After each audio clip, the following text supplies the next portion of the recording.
Guys, welcome back to our YouTube channel. In today's video we are going to learn how to add Telegram QR code. Let's begin with the tutorial. Firstly, open your Telegram app and make sure you're logged into your Telegram account. Then after, over here you can see a three-dot icon. Tap on it.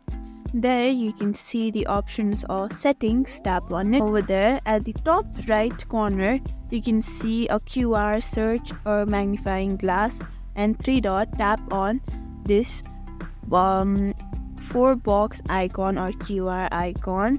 Tap on it and over here you can use varieties of QR like this. You can always modify your QR. I'll keep this. So tap on share QR code.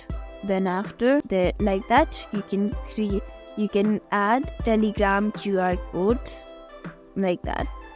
Like that you can add Telegram QR code. Thank you for watching this video. Make sure you like, share and subscribe to our YouTube channel for more such content.